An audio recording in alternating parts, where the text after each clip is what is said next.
नमस्कार दोस्तों। दुनिया भर के देशों के बीच में लगातार तनाव आजकल बढ़ रहा है। जैसे ईरान ने हिजबुल्लाह के नेता हसन नसरुल्लाह की हत्या के बदले में इजराइल पर 180 से भी ज़्यादा बैलिस्टिक मिसाइलें दाग दी। अब इसके जवाब में अब इजराइल भी कह रहा है कि अब हम बदला लेंगे। तो इस तरह से हम लोग देख रहे हैं कि दुनिया में लगातार तनाव अभी बढ़ते जा रही है। दुनिया भर में दर्जनों देश ऐसे हैं जो कि युद्ध में उलझे हुए हैं। ऐसे में अब सवाल उठता है कि आखिर यूनाइटेड नेशन क्या कर रहा है? क्या यूनाइटेड नेशन सही में अपने उद्देश्य को पूरा करने में सफल हो रहा है, या केवल अब यह एक नाम के रूप में रह गया है? दोस्तों, यूनाइटेड नेशन का मुख्य उद्देश्य है कि दुनिया भर में देशों के बीच में शांति और सुरक्षा बनाए रखना। यूनाइटेड नेशन की स्थापना दोस्तों 1945 में विश्व में शांति, सुरक्षा, मानव अधिकार और विकास को बढ़ावा देने के लिए किया गया था। लेकिन दोस्तों, अभी के समय में कई देश के बीच युद्ध चल रहे हैं। संयुक्त राष्ट्र की प्रक्रिया और कार्रवाई कहीं नजर नहीं आ रहा है। दोस्तों, पिछले कई सालों में कई युद्ध और कई संघर्ष यह बताते हैं कि यूनाइटेड नेशन अपनी भूमिका निभाने में असफल हो रहा है। दोस्तों, यूनाइटेड नेशन दुनिया भर में लगभग सभी देशों का एक संगठन है। यूनाइटेड नेशन अंतर्राष्ट्रीय कानून के उल्लंघन होने पर कार्रवाई कर सकता है, यह प्रतिबंध लगा सकता है, यह देशों को निंदा कर सकता है और अंतर्राष्ट्रीय अदालतों में मुकदमा दायर कर सकता है। यूनाइटेड नेशन की संरचना में अस्थायी सुरक्षा परिषद के 5 सदस्य अमेरिका, ब्रिटेन, फ्रांस, रशिया और चीन को एक विशेष अधिकार दिया गया है, जिसे वीटो पावर कहते हैं। यह देश अक्सर अपने राजनीतिक हितों के लिए वीटो पावर का उपयोग करते हैं, जिससे किसी भी महत्वपूर्ण निर्णय को रोकने में मदद मिलती है। दोस्तों, मानव अधिकारों को सुरक्षा देने के लिए इन 5 देशों को वीटो पावर दिया गया था। लेकिन दोस्तों, यही 5 देश अपने हित को ध्यान में रखते हुए अनेक देश के मानव अधिकारों का उल्लंघन करते हैं।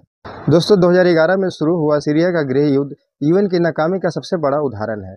लाखों लोगों की जान गई थी, करोड़ों लोगों बेघर हुए। यूएन के कई प्रस्तावों के बावजूद भी संघर्ष का समाधान नहीं निकल सका। म्यांमार में भी रोहिंग्या मुसलमानों के खिलाफ किए गए अत्याचारों को रोकने में यूएन की भूमिका नकारात्मक रही। हजारों लोग बेघर हुए और हजारों की जान गई। जब से दोस्तों यूएन का स्थापना हुआ है, उसके बाद कोरिया युद्ध, वियतनाम युद्ध, सोवियत अफगान युद्ध, ईरान इराक युद्ध, यूगोस्लाविया युद्ध, अफ्रीकी युद्ध, इजराइल फिलिस्तीन युद्ध, इराक युद्ध, सीरिया युद्ध, यमन गृह युद्ध, रसिया यूक्रेन युद्ध, आर्मेनिया अजरबैजान युद्ध, बहुत सारे युद्ध हुआ। लेकिन इन सब युद्धों को रोकने में यूएन नाकाम रही। दोस्तों, दुनिया का शांति का रखवाला होने के बावजूद संयुक्त राष्ट्र देशों के बीच में युद्ध रोकने में नाकाम साबित हो रहा है। इसका सबसे बड़ा कारण है इसकी पॉलिसी। दोस्तों, यूनाइटेड नेशन से जुड़े 143 देश हैं, लेकिन दबदबा सिर्फ 5 देशों का है। इन 5 देशों में अमेरिका, रूस, फ्रांस, ब्रिटेन और चीन आता है। इन पांचों देश के पास वीटो पावर है, जिससे अगर किसी एक देश ने किसी प्रस्ताव को विरोध किया तो वह पास नहीं हो सकता। जैसे दोस्तों, रूस यूक्रेन युद्ध को सुरक्षा परिषद रोकने में नाकाम रहा, क्योंकि रूस के पास वीटो पावर है। जब भी यूनाइटेड नेशन इस युद्ध को रोकने का प्रयास करता है, कोई प्रस्ताव लाता है, तो रूस उस पर वीटो पावर लगा देता है। दोस्तों, इसके अलावा बात करें तो यूनाइटेड नेशन के पास युद्ध को सीधे रोकने या लड़ाई में शामिल पक्षों को कंट्रोल करने के लिए पर्याप्त मात्रा में सैन्य या आर्थिक शक्ति नहीं है।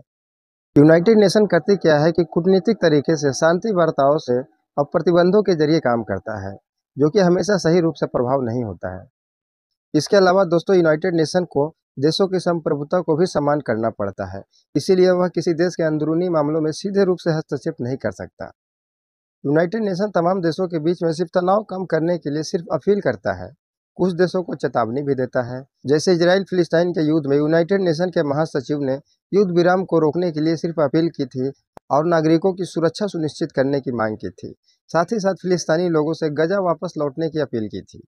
दोस्तों, ठीक इसी तरह ईरान के इजराइल पर मिसाइल हमले के बाद यूएन ने बढ़ती हिंसा को चेतावनी दी है। दोस्तों, यूनाइटेड नेशन रशिया यूक्रेन के युद्ध में भी लगातार युद्ध विराम का अपील करता रहा, कूटनीतिक तरीके से हल करने पर जोर देता रहा ताकि युद्ध समाप्त हो। यमन में भी चल रहे मानवीय संगठन पर यूएन ने चिंता जाहिर किया और यूएन के सभी पक्षों से हिंसा रोकने की अपील की। दोस्तों, इसका मतलब साफ है कि यूनाइटेड नेशन किसी भी देश के युद्ध को रोकने के लिए सिर्फ अपील करता है, उन देशों के सदस्यों से रिक्वेस्ट करता है कि किसी भी तरीका से युद्ध रोका जाए। दोस्तों, अब यह सवाल अक्सर उठता है कि क्या यूनाइटेड नेशन ने किसी भी युद्ध को ख़त्म करने में मदद किया है? तो इसका जवाब है हाँ।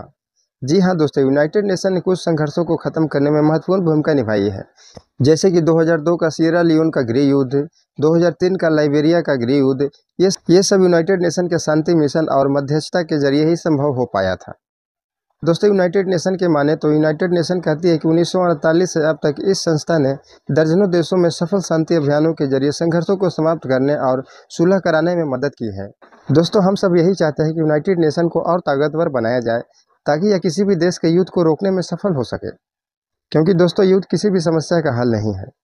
तो दोस्तों आज के वीडियो में बस इतना ही तक। फिर मिलते हैं किसी अगली वीडियो के साथ। तब तक के लिए नमस्कार।